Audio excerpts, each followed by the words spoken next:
Yuk. Halo. 17. Yeremia 30 ayat 17.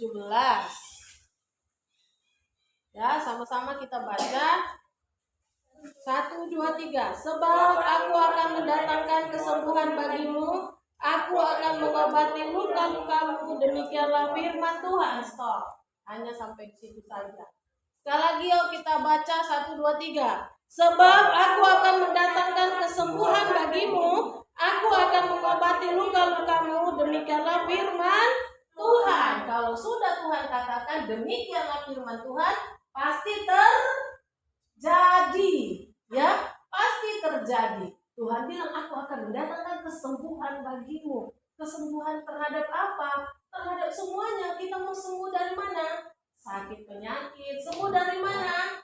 Sembuh dari kebodohan. Apalagi sembuh dari kelemahan tubuh, ya, kemalasan, sembuh. Ya, sembuh dari keuangan kita, ya. Kok kurang-kurang terus duitku? Kok susah kali aku punya uang? Kok susah kali sekolahku? Kok susah kali hidupku? Disembuhkan oleh Tuhan. Diobati luka-lukanya. Aku akan mengobati luka-lukamu. Apa luka-luka kita? Bukan luka yang ada di tangan, di kaki, di kepala, bukan. Tapi luka di hati. Apa lukanya? Kecewa, sakit hati.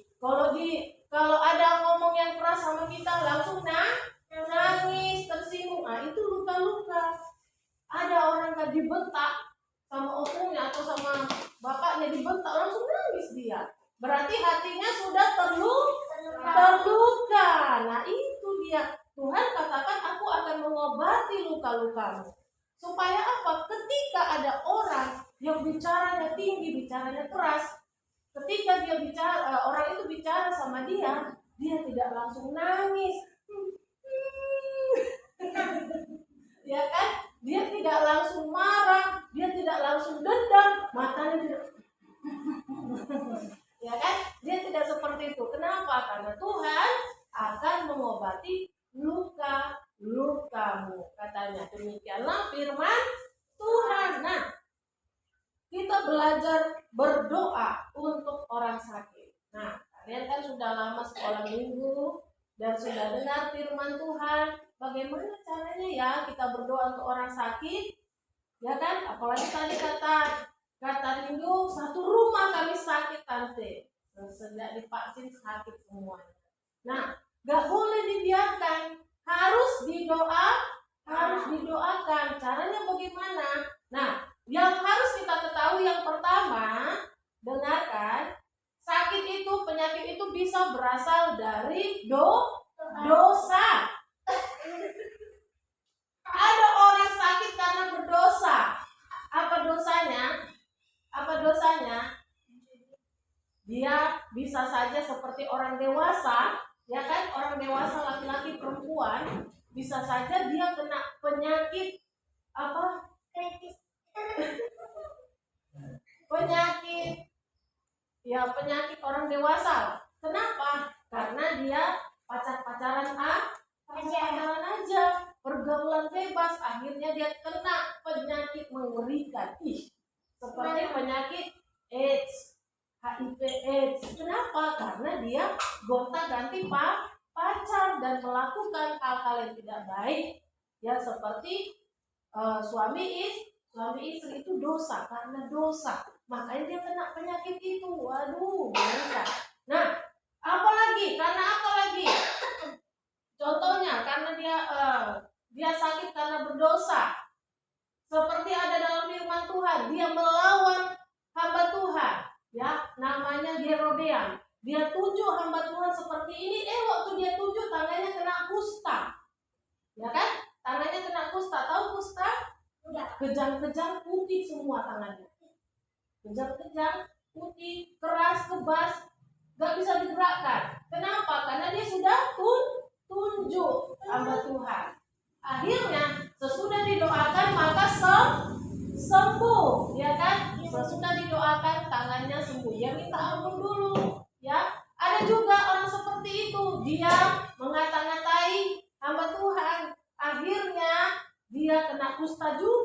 badannya, seluruh tubuh. Orang yang kena kusta sama seperti kayak kena COVID, nggak boleh dekat-dekat. Pergi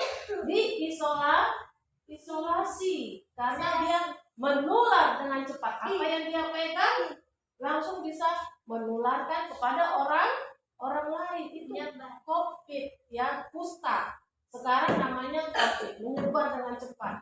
Makanya kalau ada orang yang seperti itu, cepat-cepat dibawa ke ruang isolasi. Gak boleh ada yang kawani. Kan ngeri ya? Kalau orang kusta dulu disingkirkan ke hutan. Gak boleh ada yang kawani. Ke hutan, kawannya ya binatang-binatang, hewan-hewan. Itu temannya. Gak boleh dia ada di rumah, tapi dia disingkirkan, diusir, pergi kau, jauh-jauh, ya. Nah, itu karena dosa. Ketika dia didoakan, maka penyakitnya akan sembuh. Yang kedua, dia sakit karena kesalahannya sendiri. Apa kesalahannya? Sudah tahu hari hujan, dia makan es krim, ya kan, akhirnya sakit. Apa kesalahannya? Tidak tahu cuaca sudah dingin, tapi minum yang dingin. Kalau sudah sakit tenggorokan, ya itu ditanggung sendiri. Gimana caranya sembuh? Ya dia harus minum obat, jalani istirahat, ya kan? Itu dia. Yang ketiga, ada orang yang sakit karena setan. Kayak mana dia sakit karena setan? Ada orang yang kasih ilmu hitam atau santet, atau yang mendukuni dia. Akhirnya karena dia tidak di dalam Tuhan, dia terkena penyakit yang mengerikan.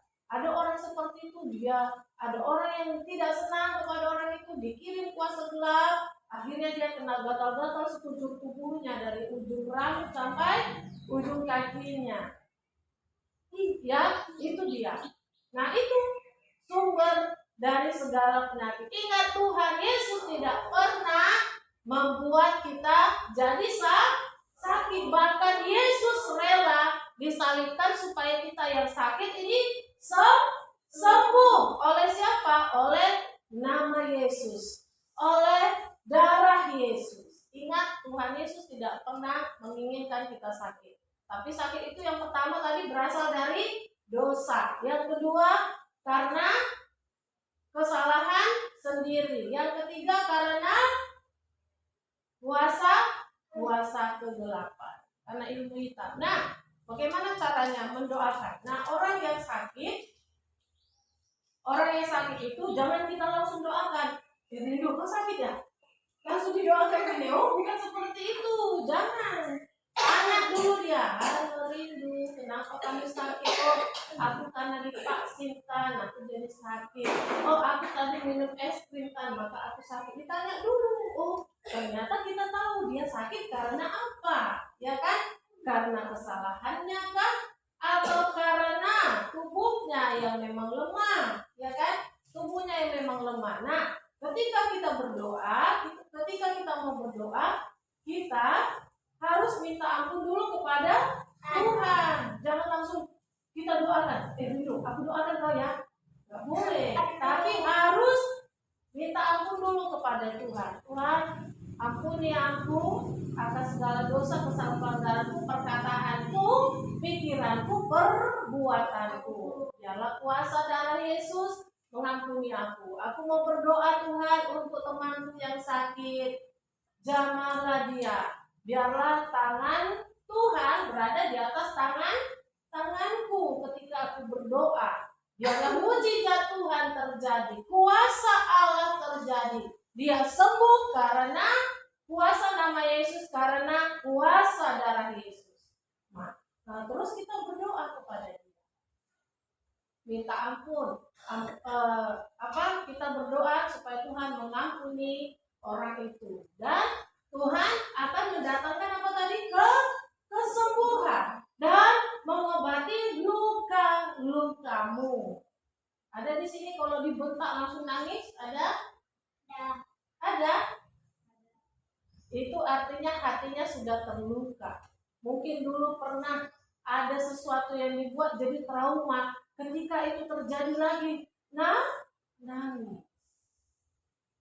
Nangis murang-murang di kamar dan benci. Akhirnya datang benci dan akhirnya datang dendam dan akhirnya pergi kepada pergaulan yang buruk. Ya. Nah, itu tadi bagaimana caranya kita mendoakan Tuhan pasti sembuhkan. Yang penting tadi diperhatikan dari manakah asal penyakitnya. Jadi kita berdoa sesuai dengan penyebab orang itu sakit. Bukan langsung kita doakan, langsung kita bilang sesuka hati kita, tidak. Ya, itu ada rumusnya, ada peraturannya, ada cara-caranya, ya. Nah, kita berdoa kalau dia sembuh, kita tidak boleh sombong. Oh, itu karena berdoa kan kau kan? Oh, nggak boleh, jangan. Nanti penyakitnya pindah ke kita. Nggak boleh. Ya. Oh, puji Tuhan, sudah sembuh ya. Oh, itu luar biasa, Tuhan Yesus baik. Kita harus bilang seperti itu. Jangan kita bilang, oh itu karena berdoakan itu. Coba kan kalau nggak berdoakan, kayak mana kau? Ya nggak boleh. Ya, kalau sudah sembuh, pujilah Tuhan dan muliakanlah Tuhan. Pasti Tuhan akan berkati kehidupan kita dan Tuhan pakai kita lebih lagi untuk berdoa. Ya, puji Tuhan. Tuhan Yesus memberkati.